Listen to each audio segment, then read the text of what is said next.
Start करते हैं exercise number 9.2।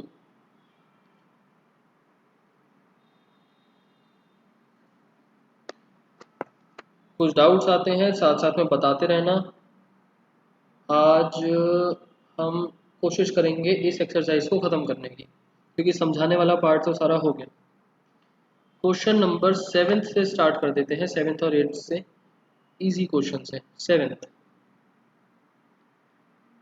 Some of n terms निकालनी है एपी की, हुज मतलब एसएन निकालना है आपको, वेयर kth टर्म मतलब ए के गिवन है आपको 5k+1। तो यहाँ से a1 कितना आ जाएगा,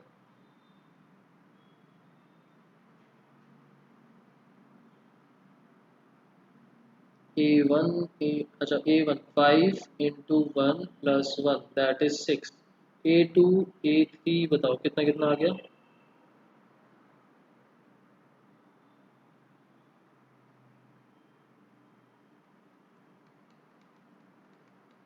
11, very good, and 16। Therefore d कितना आ जाएगा, a2 माइनस a1, 11 माइनस 6 5। गलत ना निकाला हो तो चेक करके देख लो 5 का गैप है या नहीं। 5 का गैप है मतलब वैल्यूज वगैरह ठीक है। तो उसके बाद हमको निकालना है एस एन। एस एन निकालना तो है बट एन की वैल्यू क्या है नहीं पता, निकाल भी नहीं सकते क्योंकि हमको ए पी भी गिवन नहीं है।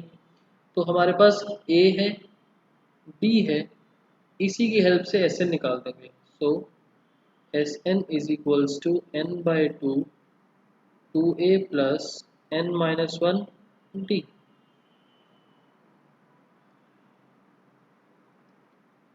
n/2 twice of a plus n-1 into d is 5। तो इसको सॉल्व करोगे तो आपको मिलेगा 12 plus 5n minus 5। 12 minus 5 is 7। तो n 5n plus 7 upon 2, this is the answer. n की टर्म में है आंसर, हाँ गॉट इट। n की वैल्यू ही नहीं पता, जब n की वैल्यू पता चलेगी तो डाल देंगे। अब अगर मान लो उसने स्टार्टिंग की 10 टर्म्स का सम पूछा है तो अलग से निकालने की जगह ये हमारा सम का फंक्शन बन गया, इसके अंदर ही n की जगह 10 डाल दो, 10 टर्म्स का सम आ जाएगा। 5 टर्म्स का निकालना है, n की जगह 5 डाल दो, 5 टर्म्स का सम आ जाएगा। एस एन है आंसर नंबर 8। आंसर नंबर 8 तो मैं श्योर हूँ कि आपने 10th में देखा ही होगा, और बहुत सारी चीज़ें पूछी थी उस क्वेश्चन के अंदर। यहाँ पर तो एक छोटी सी चीज़ पूछी है। सम ऑफ n टर्म्स दे रखा है, S N is equals to P n plus Q n square. p और q कॉन्स्टेंट्स है, फाइंड कॉमन डिफरेंस, हमको d निकालना है। तो S1 निकालेंगे कितना आएगा, p into 1 plus q into 1 का square that is p plus q। S2 बताओ और S3 बताओ।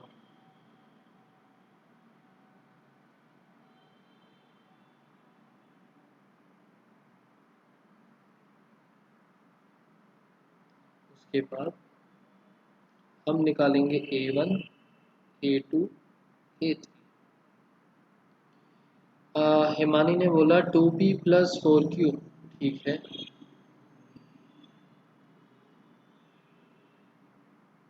S3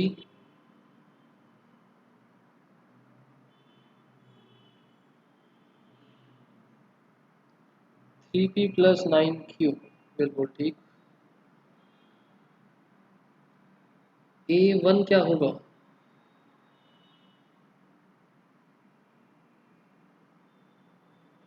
p plus q। A1 बोलो S1 बोलो एक ही बात है, p प्लस q। A2 क्या होगा,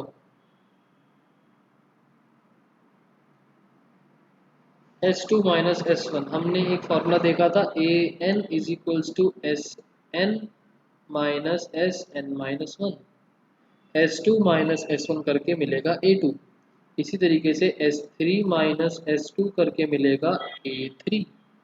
तो S two minus S one हमने करा, S two minus S one, तो हमको मिलेगा P minus three Q.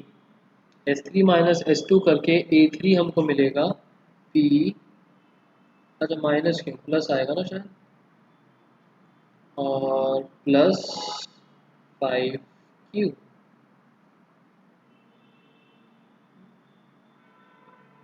P plus two Q, मानी पी प्लस टू क्यू थोड़ी आएगा, हमको निकालना है डी। देयरफॉर डी का formula A two minus A one,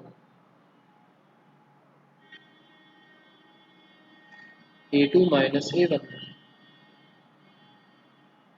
P plus three Q minus P plus Q. Answer is two Q.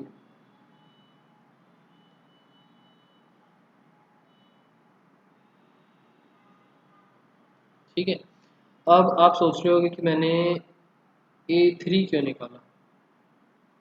Question करते वक्त कभी कभार पता नहीं चलता कि एस थ्री मतलब, देखो एस थ्री तो निकालना ज़रूरी था क्योंकि, नहीं अच्छा एस थ्री भी निकालना कोई ज़रूरी नहीं था, एस थ्री निकालने की वजह से हमारा ए थ्री आया। तो अगर इनको ना भी निकालो तो भी चलेगा।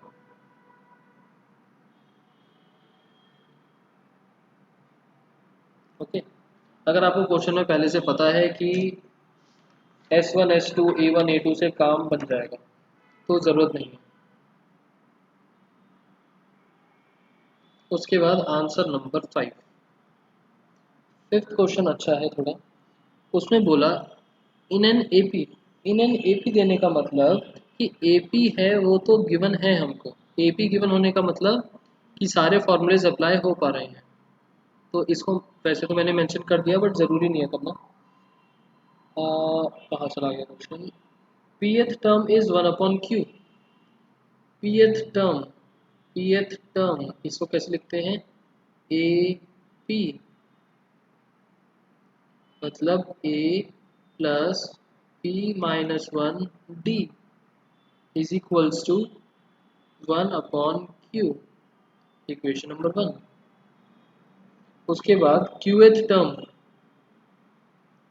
क्यूएथ टर्म मतलब कि A Q, A plus Q minus one D, ये है वन अपॉन पी। इसको मैंने मार्क करा इक्वेशन नंबर टू। प्रूव करना है that sum of first pq terms spq, जैसे Sn होता है spq, ये है half pq plus one is equals to half pq plus one. हमें ये प्रूव करना है, बताओ ज़रा कैसे करा जाए proof. Subtract equation two from one कर सकते हैं, subtract equation two from equation number one, मतलब कि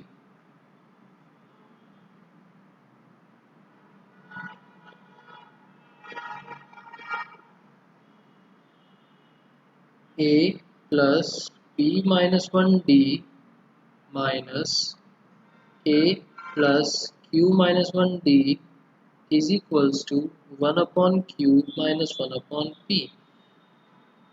इसको कहते हैं इक्वेशन फॉर्म। इक्वेशन फॉर्म में माइनस कर दो, या जैसे हम एलिमिनेशन मेथड में करते हैं ना, इक्वेशन नंबर वन जैसे इस तरीके से लिखा हुआ है, equation number one equation number two, minus का सिंबल लगाया, लाइन लगाई और माइनस करके लिख दिया।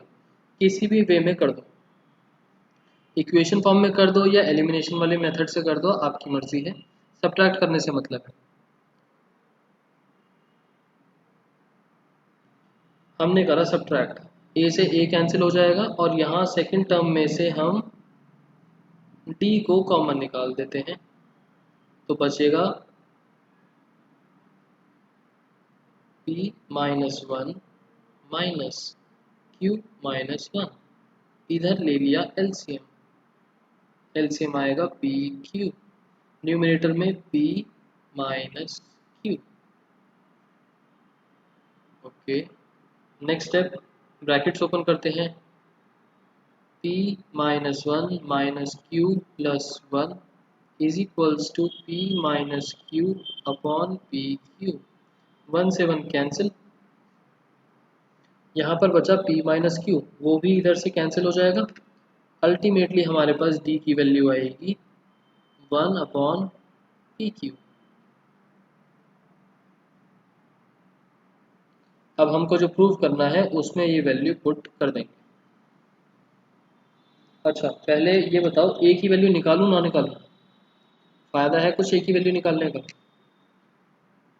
फ़ायदा इसलिए है क्योंकि एस पी क्यू के अंदर हमारे पास फॉर्मूले में एक तो पी क्यू आएगा, पी क्यू के टर्म्स में तो आंसर चाहिए ही चाहिए, ए आएगा और डी आएगा। डी की वैल्यू मैंने पी क्यू की टर्म्स में निकाल ली और ए की वैल्यू भी मुझे पी क्यू की टर्म्स में निकालनी पड़ेगी। तो पुट इन इक्वेशन वन और टू, जिसमें आपकी मर्जी है, मैं इक्वेशन वन में डाल रहा हूँ फिलहाल। इक्वेशन वन में डालेंगे तो हमको ए की वैल्यू क्या मिलेगी, ए इज इक्वल्स टू, बता दो एक बार सिद्धार्थ, अनदर मेथड का क्या मतलब है? अनदर मेथड सब्स्टिट्यूट कर सकते हो, ऊपर से ए की वैल्यू निकालो इसमें डाल दो, कोई फ़ायदा नहीं है, ये वाला ज़्यादा अच्छा तरीका है, और भी क्वेश्चंस में काम आता है। वन अपॉन पी क्यू, अच्छा सेम वैल्यू आ रही है, one upon P Q. Solving part आप लोग कर सकते हो, तो मैंने नहीं करा। ए की वैल्यू भी आप लोगों ने बताया वन अपॉन पी क्यू, एक बार करके देख लेते हैं, one upon P Q.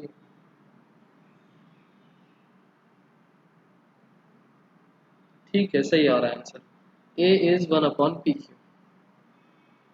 Now जो हमारा एल एच एस है, एस पी क्यू, फॉर्मूला क्या बनेगा? एस एन का फॉर्मूला होता है n upon two twice of A plus n minus one into T. हम ए की और डी की वैल्यूज पुट करेंगे, आंसर क्या बनेगा? P Q upon two, two A का मतलब है one upon P Q, plus P Q minus one, और डी का मतलब है one upon P Q. P Q LCM लेके बाहर वाले पी क्यू से कैंसिल हो जाएगा, तो क्या बना? P Q upon two, two plus P Q minus one upon P Q, P Q से P Q cancel, two minus one is one, ultimate answer आ गया one plus P Q upon two, ये बन गया answer.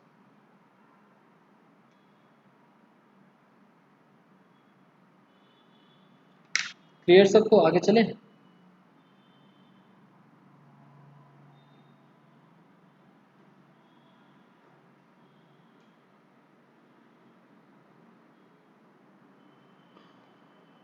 ठीक, उसके बाद हमारा next question,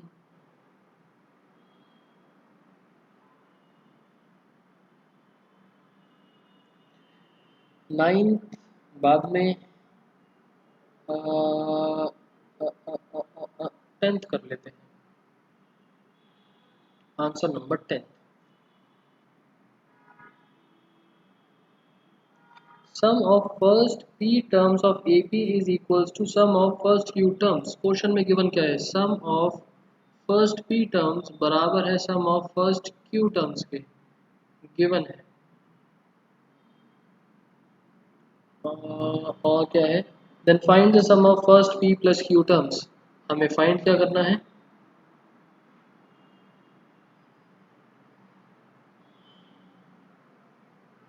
sum of first p plus q terms,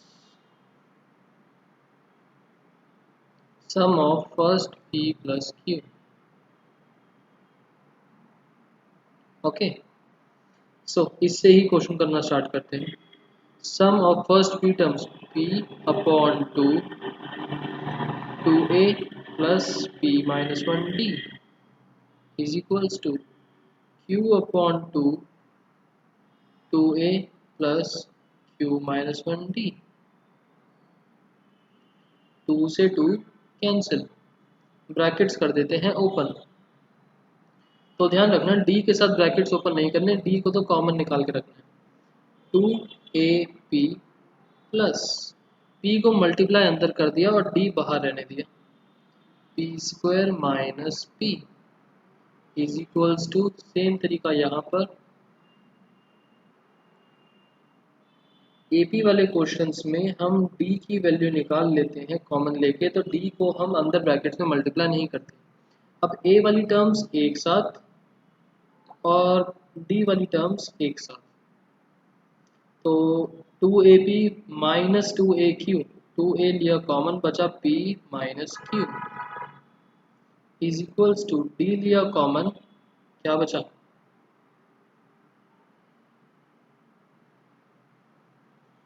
ये वाली term q square minus q, ये उधर जाके बनेगा माइनस का, और d कॉमन निकाला p square minus p.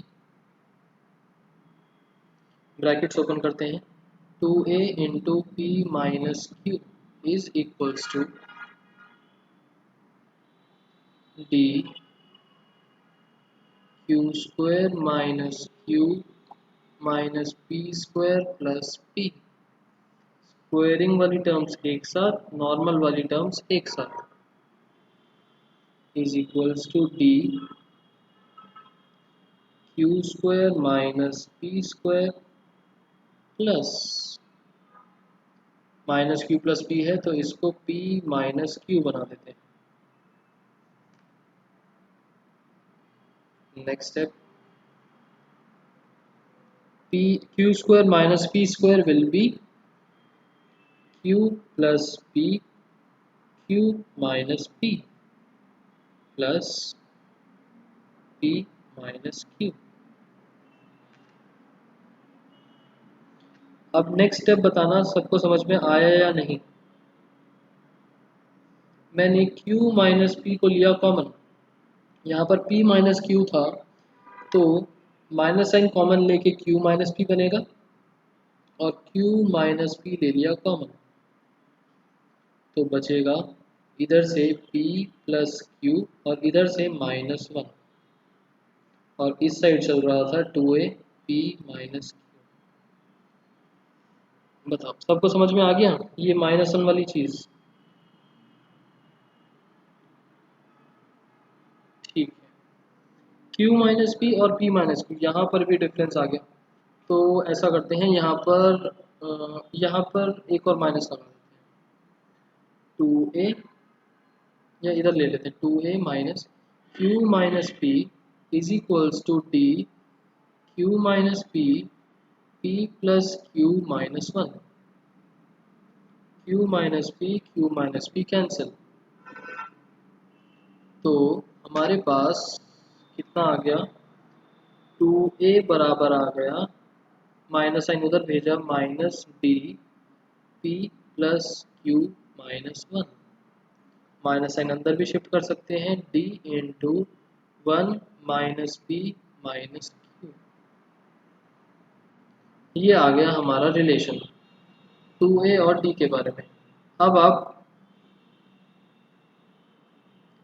2a के साथ d का रिलेशन निकाल लिया, या d के साथ या a की वैल्यू, d की वैल्यू भी निकाल सकते थे, a की वैल्यू भी निकाल सकते थे, 2a की वैल्यू भी निकाल सकते हैं. डिपेंड्स आगे हमको क्या चाहिए.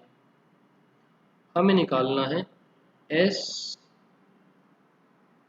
p plus q.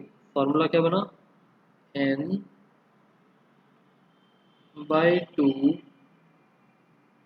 2a plus n minus 1 d.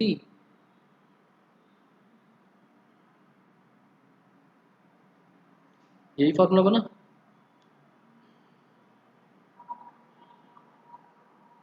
अब यहाँ से चाहे a की वैल्यू डालो, d की वैल्यू डालो, ये पूरी की पूरी वैल्यू उठा के डाल दो, ये 2a की वैल्यू उठा के यहाँ पर डाल दो, एक ही बात है। आप जब यहाँ पर सॉल्व करोगे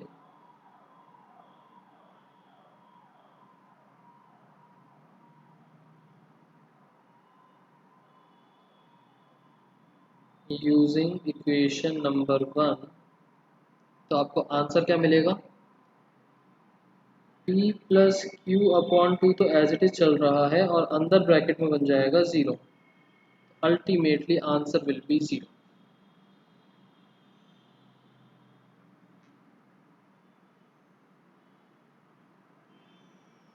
क्लियर? नेक्स्ट पर चलें।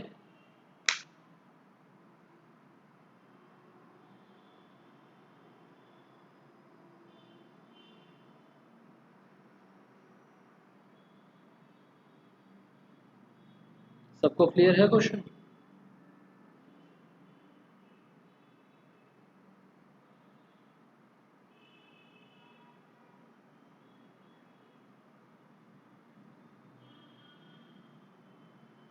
बताओ।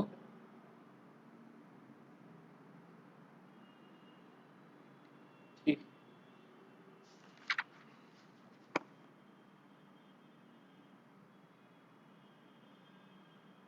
हमने करा 10th क्वेश्चन।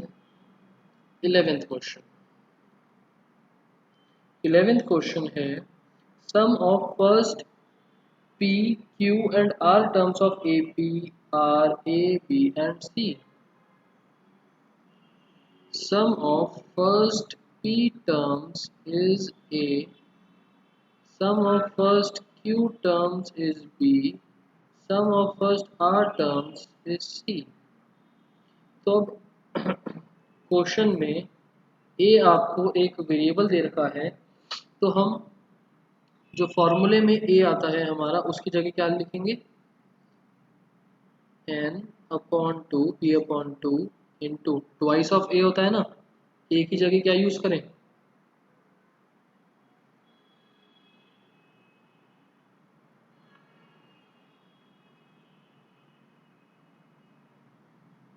हम यूज कर लेंगे t, दूसरा वेरिएबल 2t प्लस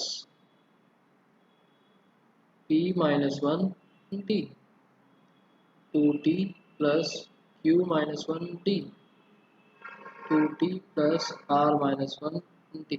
यहाँ पर आप a लगा देते हो तो गलत हो जाएगा, क्योंकि यहाँ भी a है, वेरिएबल भी a है, तो कुछ बात नहीं बन पाएगी। x लगाना चाहो x लगा दो, कोई दिक्कत नहीं। जनरली इस चैप्टर में हम a या फिर t यूज़ करते हैं, आप x लगाना चाहो तो कोई बात नहीं।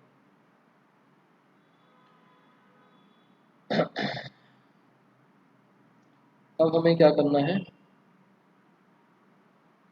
ये सब चीज़ें तो गिवन है, गिवन गिवन और गिवन। इक्वेशन 1, इक्वेशन 2, इक्वेशन 3, हमें प्रूव करना है a अपॉन p, जिसकी बुक में मिस प्रिंटिंग हो यहाँ पर माइनस के सिंबल्स लगा लेना, q minus r plus b upon q r minus p plus c upon r p minus q is equals to 0। Any ideas किस तरीके से करा जाए क्वेश्चन?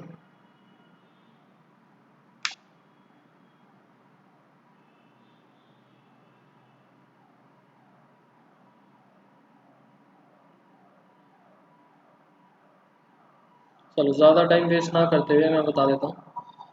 अगर मैं इस p को यहाँ नीचे ले आऊँ, a अपॉन p बन जाएगा और सीधा सीधा वैल्यू डाल देंगे यहाँ पर, ऐसे ही b अपॉन q आ जाएगा, c अपॉन r आ जाएगा, यहाँ पर वैल्यूज डल जाएंगी।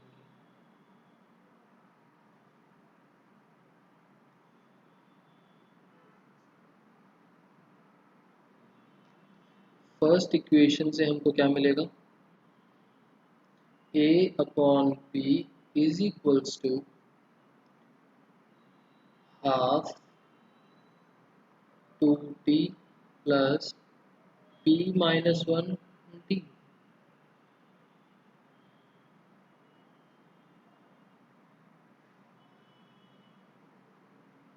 इसी तरीके से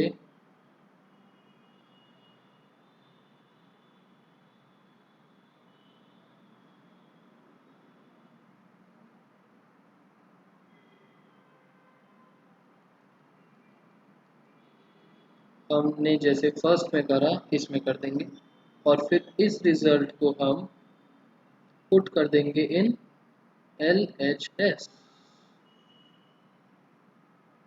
इसके अंदर। तो आपको अगर पुट करके A B और C की डायरेक्ट वैल्यूज डाल सकते हैं, डायरेक्ट वैल्यूज डाल दो कोई दिक्कत नहीं है। A B C की डायरेक्ट वैल्यूज डाल दो कोई बात नहीं, बाद में कट करना पड़ेगा। तो आपको LHS में पुट करके दिखा रहा हूँ बस कि किस तरीके से दिखेगा LHS।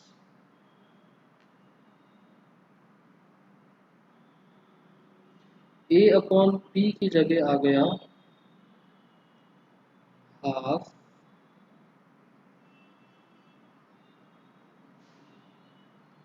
2t plus p minus 1d into Q minus R LHS में था, प्लस b अपॉन क्यू की जगह आ जाएगा half 2t plus Q minus 1d into R minus P LHS में था, प्लस c अपॉन आर की जगह half 2t plus R minus 1d into p minus Q LHS में था। यहाँ लगाया इज इक्वल्स टू का सिंबल और इस पूरे को डाल दिया एक बड़े ब्रैकेट में, या एज इट इज चलते रहने दो कोई दिक्कत नहीं है।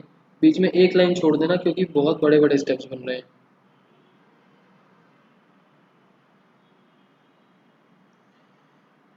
Clear question. अब हम क्या कर सकते हैं, सब में 2t वगैरह सेम चल रहा है। सबसे पहले तो हाफ कॉमन निकाल देते हैं और उसके बाद मल्टीप्लाई जो हो रहा है उसको देखते हैं। ये q माइनस आर हर किसी के साथ जा रहा है। हाफ अगर मैं कॉमन निकाल दूं तो कितना बचेगा,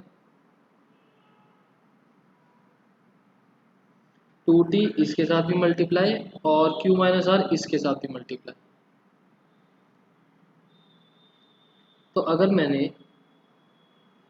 2t कॉमन निकाल दिया एक टर्म, दो टर्म और तीन टर्म में से, तो मेरे पास क्या बचा रिजल्ट 2t कॉमन निकालने के बाद। पहले में से q minus R plus R minus P plus p minus Q, और उसके बाद ये q माइनस आर इसके साथ मल्टीप्लाई हो रहा था। तो अगर मैं तीनों टर्म्स में से d कॉमन निकाल दूं प्लस d, तो मेरे पास क्या बचेगा p minus one into Q minus R, p minus one into Q minus R. दूसरे में से q minus one into R minus P plus R minus one into P minus Q.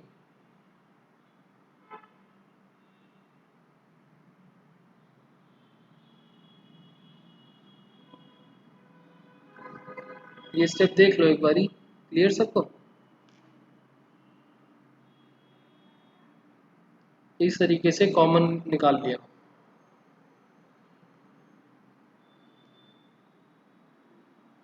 समझे, जब आप ब्रैकेट ओपन करोगे सबसे पहले मैंने क्या करा, वन ये एक टर्म थी यहाँ से यहाँ तक, ये सेकंड टर्म थी और ये थर्ड टर्म थी। तीनों में 1/2 था तो मैंने 1/2 को तो होल में कॉमन निकाल दिया। उसके बाद अगर मैं इस ब्रैकेट को q माइनस आर से मल्टीप्लाई करता तो q माइनस आर 2t से मल्टीप्लाई होता और इससे मल्टीप्लाई होता। सेम 2t यहाँ पर इससे मल्टीप्लाई होता, यहाँ पर इससे मल्टीप्लाई होता। तो मैंने 2t को कॉमन लेके इन तीनों ब्रैकेट्स को प्लस में डाल दिया। उसके बाद अगर मैं यहाँ देखूँ, जब ये इससे मल्टीप्लाई हो रहा है, यहाँ पर ये इससे मल्टीप्लाई हो रहा है, यहाँ पर ये इस वाली टर्म से मल्टीप्लाई हो रहा है, तो मैंने निकाल दिया d को कॉमन। इस टर्म में क्या बचा, p minus one into Q minus R, यहाँ q minus one into R minus P, यहाँ r minus one into P minus Q.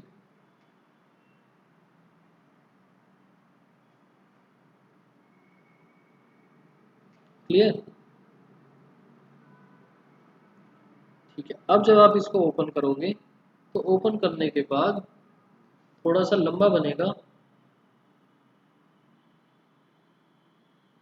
But answer मेरे हिसाब से 0 आ जाएगा।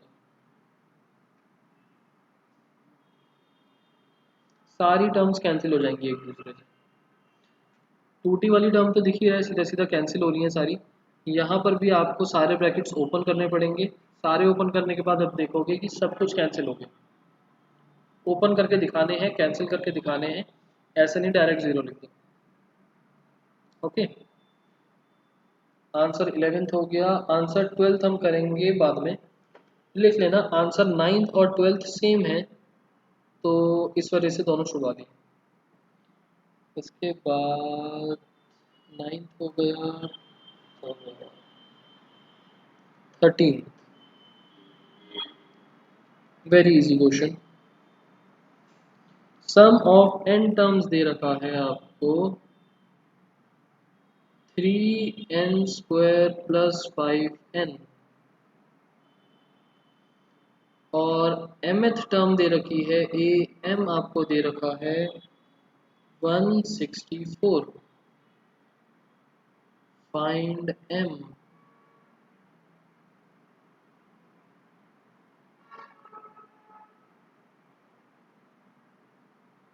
कर सकते हो, यहाँ से s1 निकालेंगे, s2 निकालेंगे, बताओ जरा, नहीं बता ही दो। उसके बाद a1 निकालेंगे, a2 निकालेंगे, इसके बेसिस पर हम बोलेंगे d, वो है a2 माइनस a1, d निकालेंगे, और इस d को हम पुट कर देंगे इस फॉर्मूले में। ये है a plus m minus one D is equals to 164। हमने इस d की वैल्यू को पुट कर दिया यहाँ पर, therefore d m is equals to, ये क्या क्या लिख दिया, 8। s1 is 8। अच्छा, कितनी धीरे आंसर। s1 8 आया, s2 22 आया, a1 और s1 बराबर होते हैं, 8 आ गया, a2 आ जाएगा 14, a2 माइनस a1 हम करेंगे तो हमको आ जाएगा 6, और 6 वाली वैल्यू को यहाँ पर पुट करा तो क्या आएगा, 8 plus m minus one into 6, तो a उधर जाएगा 164 minus 8, 164 minus 8 is 156, 156 upon d, 156 upon 6, 156 upon 6 कितना आएगा। अच्छा, आंसर 27 दिया है, अभी किस चीज़ का है, m इज 27, ठीक है। अब मुझे नहीं पता कैलकुलेशन वगैरह का क्या है, m 27 बोला आप लोगों ने, ये बन गया answer. Okay, answer number 14।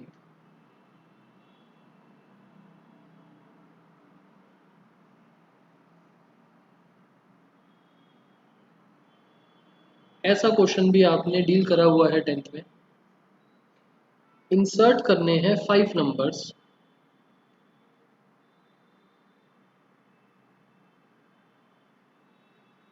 Between 8 and 26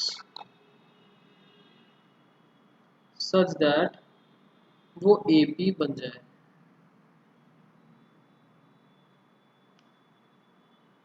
अब ये बताओ, ये क्वेश्चन किस किस को समझ में नहीं आया, या किस किस को समझ में नहीं आया कि करना कैसे है। 5 नंबर्स इन दोनों के बीच में इंसर्ट करने हैं such that resulting will be an A P. किसी को भी समझ में नहीं आया। चलो 10th क्लास में आपने इस क्वेश्चन को किस तरीके से देखा था। अच्छा, आ गया समझ, वेरी गुड। 10th क्लास में आपने इस तरीके से देखा था, 5 नंबर्स डाल लेना बीच में, 8 comma box box box box box, 5 हो गए, 26।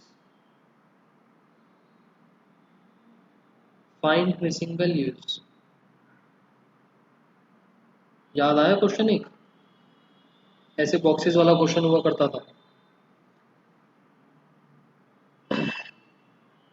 तो यहाँ से देखा जाए तो A1 मतलब A आएगा हमारे पास 8, और 26 को अगर ध्यान से देखा जाए A1 2 3 4 5 6 7, ऑब्वियसली बीच में 5 टर्म्स डालोगे तो A26 is sorry 26 is A7, seventh term बन जाएगी A प्लस 6D 26। इन दोनों को सॉल्व करके हमें D की वैल्यू मिलेगी 3। D की वैल्यू 3 है, तो this is A2 A3 A4 A5 A6, ये सब आप लोग निकाल सकते हैं। अल्टीमेटली 3 का गैप है 11 14 17 20 23। Clear question?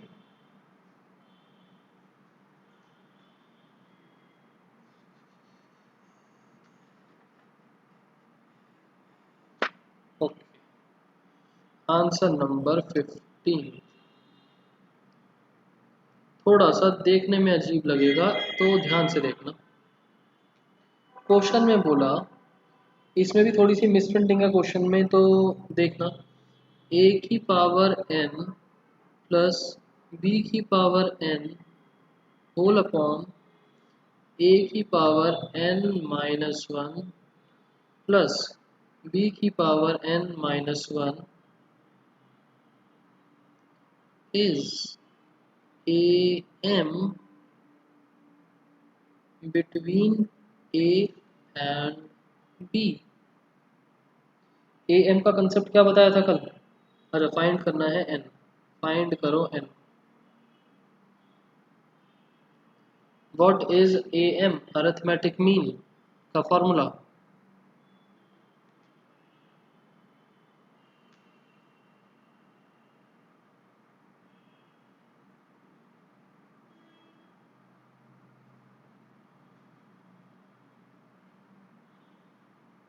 A plus B upon 2, that means मैं इसको बोल सकता हूँ, ये अरिथमेटिक मीन है, दैट मीन्स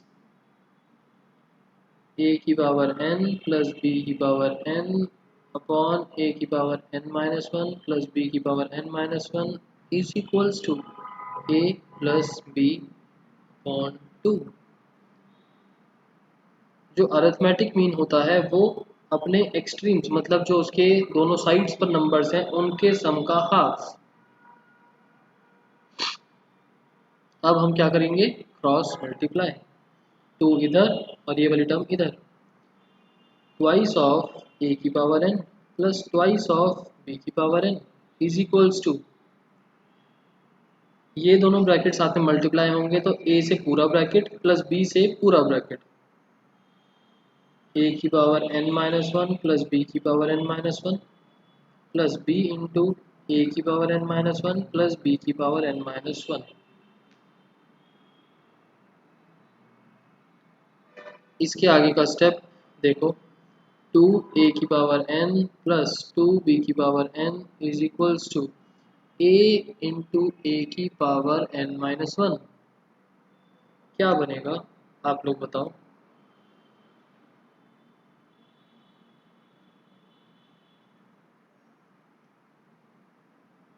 ये बनेगा a की पावर n। जिसको समझ में नहीं आया बताओ। और ये बनेगा b की पावर n। यहाँ पर चीज़ थी ये वाली, समझ में आया। बेसिस सेम होने की वजह से powers will add.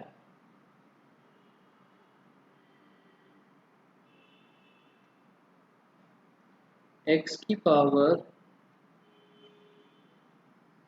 p into X की power q is equals to X की power p plus q। Powers हो जाती हैं ऐड। यहाँ a की पावर थी 1, यहाँ a की पावर थी n माइनस 1। पावर्स हो गई ऐड a की पावर n, और यहाँ पर सेम लॉजिक से b की पावर n। ओके नेक्स्ट, ये a की पावर n b की पावर n उधर चला जाएगा, तो यहाँ पर ट्वाइस थे तो ये बन गया a की पावर n प्लस b की power n is equals to a into B की power n minus 1 plus b into A की पावर n माइनस 1। अब बताओ इसके आगे का स्टेप क्या करा जाए। नेक्स्ट पेज पर चला जाता हूँ मैं सेम चीज़ को लिख के।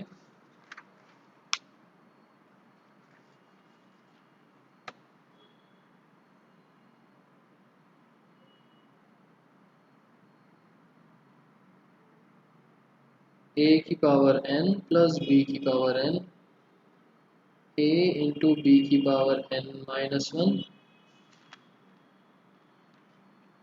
प्लस b इंटू ए की पावर n माइनस 1। अब आपको क्या लगता है a की पावर n और जहाँ पर जो ये a में पावर है इन दोनों को साथ में रखा जाए, या फिर a की पावर n और इस वाली टर्म को साथ में रखा जाए।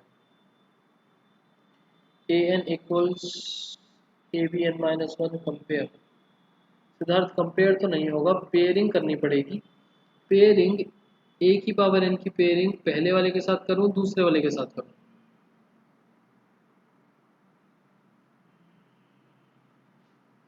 पहले वाले के साथ। चलो पहले वाले के साथ करते हैं। a की power n minus a into B की power n minus 1 is equals to b into A की power n minus 1 minus B की पावर n। यहाँ से हम a कॉमन निकाल सकते हैं, बचेगा a की power n minus 1 minus B की पावर n माइनस 1। यहाँ से हम b कॉमन निकाल सकते हैं, बचेगा a की power n minus 1 minus B की पावर n माइनस 1। ये brackets gets cancelled, a is equals to b। अब बताओ ज़रा हाउ टू फाइंड n।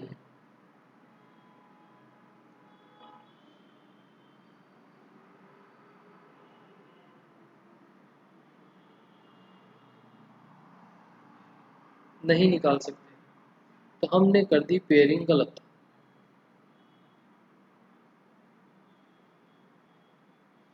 ध्यान रखना इस क्वेश्चन में यही था एक ट्रिकी पॉइंट कि पेयरिंग ठीक तरीके से करनी है।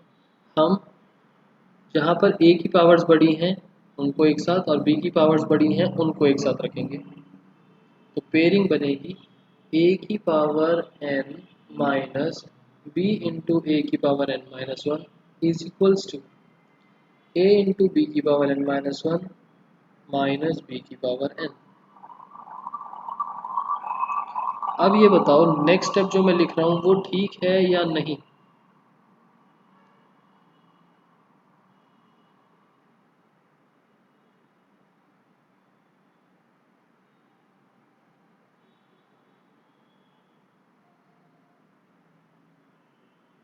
स्टेप ठीक है या नहीं।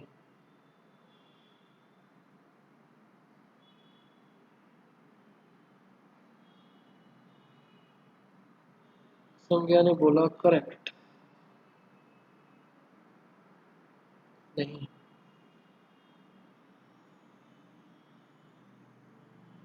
शिवानी ब्रैकेट्स ओपन करके देख लो सेम बनता है नहीं बनता।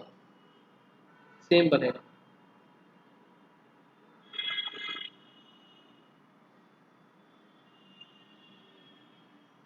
तो यहाँ से a माइनस बी कैंसिल हो सकता है, बचा a की power n minus one is equals to B की power n minus one. Divide में ले आते हैं, a अपॉन b की power n minus one is equals to zero. Zero या वन?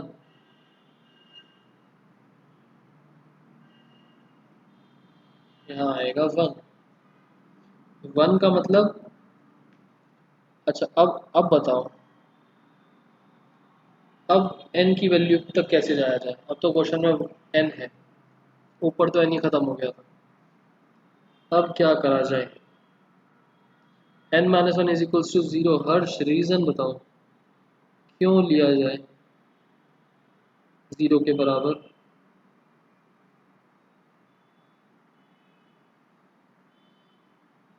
आपने बोला n minus one is equals to zero, n की वैल्यू वन। मान लिया आपकी बात, बट क्यों?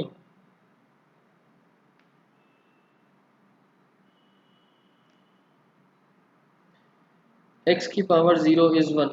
Very good. यहाँ पर आएगा a अपॉन बी की power zero, because anything to the power zero is one. तो comparing both the sides we get n minus one is equals to zero, n की वैल्यू इज़ वन।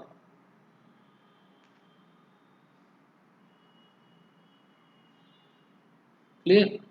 ध्यान रखना ये वाला सेम क्वेश्चन इस तरीके का जीपी वाले एक्सरसाइज में भी आएगा, सेम लॉजिक से होगा। सो वहाँ पर आप लोग अपने आप करो। ये पूरा का पूरा सॉल्विंग पार्ट, ये ग्रुपिंग वाली चीज़ जो थी कि किस तरीके से ग्रुपिंग करते हैं किस तरीके से नहीं करते, वहाँ पर भी सेम लॉजिक से होगी।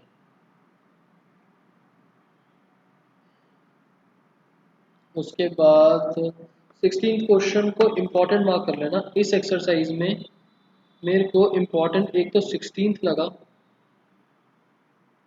और एक मेरे को 11th लगा। 11th भी बहुत बार आ जाता है, वैसे ज़्यादा तो कुछ है नहीं उसमें, बट आ जाता है काफ़ी बार।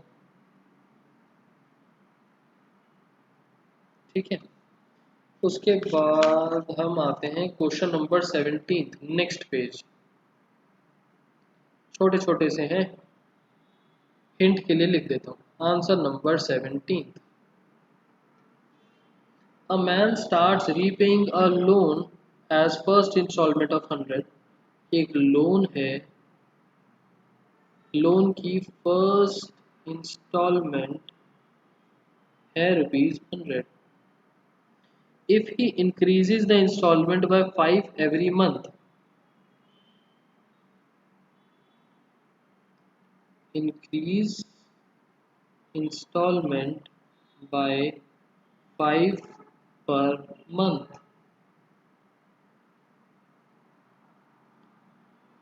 So what amount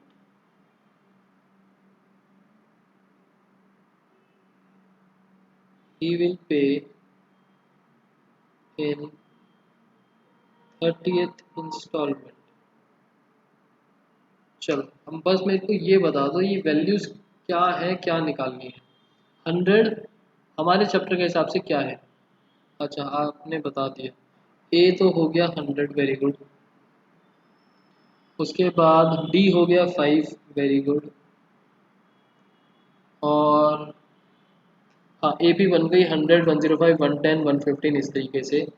और हमें फाइंड करना है A30। आपके कहने पर चलो पहले ये बताओ, सोच लो ध्यान से, A30 निकालना है S30 निकालना है? A30 और S30 के बीच में मेरे को कंफ्यूजन लग रही है, बताओ। A30 और S30,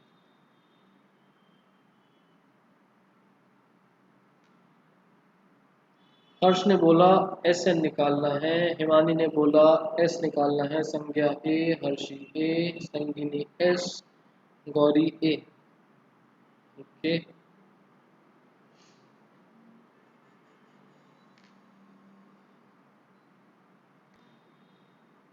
क्वेश्चन में क्या बोला? क्वेश्चन में बोला व्हाट अमाउंट ही विल पे इन 30th इंस्टॉलमेंट।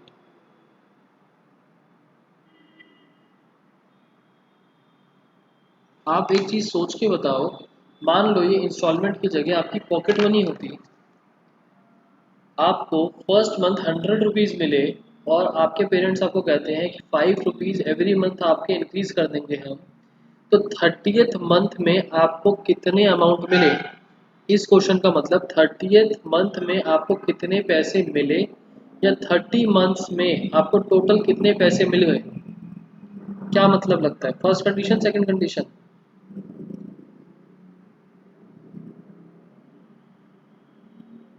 अच्छा, आंसर देना स्टार्ट कर दिया आप लोगों ने। आंसर इज A30, S30 नहीं। स्टेटमेंट में डिफरेंस समझ लो। अगर आपसे पूछा जाता what amount he will pay after 30 installments, कि उसने 30 इंस्टॉलमेंट्स के बाद टोटल कितने पैसे दे दिए, दैट मीन्स S30 के बारे में पूछा गया है, सारी इंस्टॉलमेंट्स मिला के उसने कितने दिए।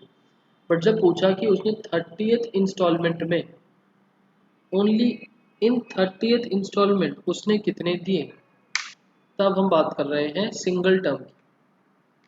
आंसर क्या आएगा वो तो आप लोग निकाल सकते हैं, आंसर निकालने में आप लोगों को दिक्कत नहीं आएगी। लास्ट है आंसर 18।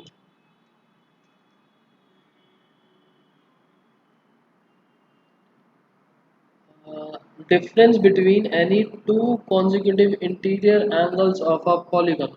अच्छा, क्वेश्चन में काफी कुछ दे दिया। एक पॉलीगन है, पॉलीगन का मतलब नंबर ऑफ साइड्स पता नहीं, बट एक क्लोज्ड फिगर है, 3 4 5 कितनी भी साइड्स हो सकती हैं। Difference of two consecutive interior angles is equals to 5 degree. Smallest is 120, smallest angle 120 degree, number of sides निकालनी है, find number of sides, n मान लेते हैं इसको।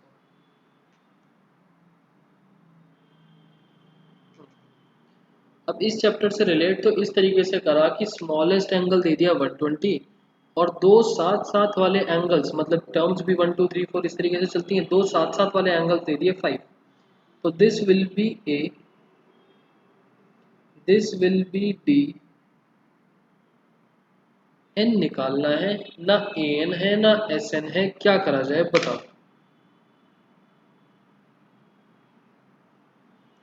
S N 360। गौरी बट उसके लिए भी तो, अच्छा आपने बोला एस एन 360,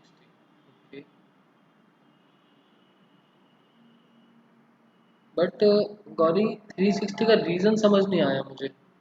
क्वाड्रिलेटरल में एंगल्स का सम मिला के 360 बनता है, बट ये तो पॉलीगन है।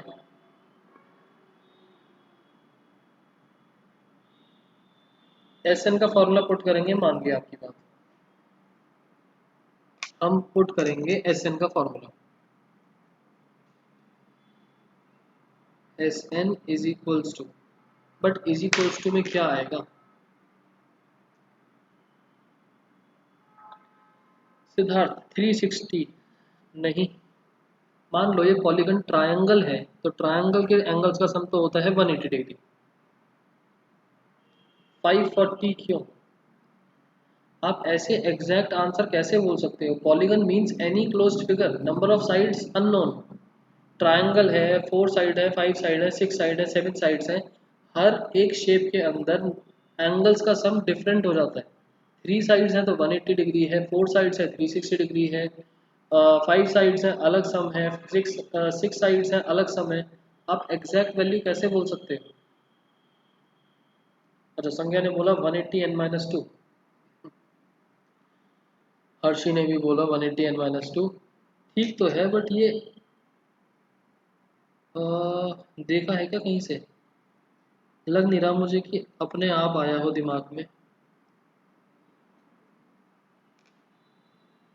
क्योंकि अगर ये क्वेश्चन मैंने फर्स्ट टाइम देखा होता तो हो सकता है मेरे माइंड में भी फर्स्ट टाइम में ना आता। एन नंबर ऑफ साइड्स लेकर। अच्छा,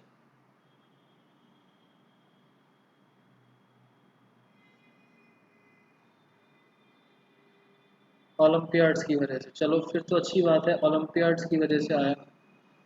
संज्ञा आपके माइंड में कहाँ से आया? अगर पहले से क्वेश्चन देख रखा है that is a plus point कि आपको समझ में आ गया क्वेश्चन। चलो खैर, ये आया 180 n-2 where n is the number of sides. आप इसमें किसी भी पॉलीगन के बारे में, कितनी भी साइड्स के बारे में डालोगे, उसका एंगल सम प्रॉपर्टी का फॉर्मूला लग जाएगा। यहाँ से n की वैल्यूज आएंगी दो, एक वैल्यू को इग्नोर कर देंगे, एक वैल्यू को कंसीडर कर लेंगे। एक वैल्यू को, आंसर भी मुझे याद है वैसे, एक आ रहा था 9 और एक आ रहा था 16। बस मुझे इसका बता दो कि एक वैल्यू हमने 9 वाली ले ली, दोनों पॉजिटिव थी, ऐसा भी नहीं कि एक नेगेटिव एक पॉजिटिव, दोनों पॉजिटिव वैल्यूज थी, और 16 वाली को इग्नोर कर दिया, क्यों? एस एन में तो फॉर्मूला लगा देंगे एपी वाला, और ये आगे वाली चीज़ आपको याद करनी पड़ेगी।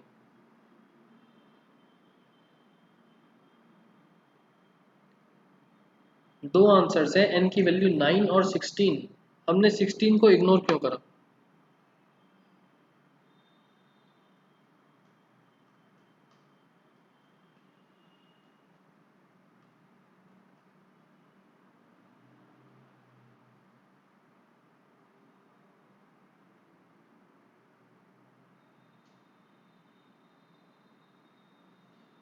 नेक्स्ट क्लास में बता देना, चलो इसका रीज़न कोई बात नहीं, लगता नहीं मुझे इसका आंसर भी आपको जल्दी से कहीं पर मिले। तो आपके लिए होमवर्क क्या हो गया?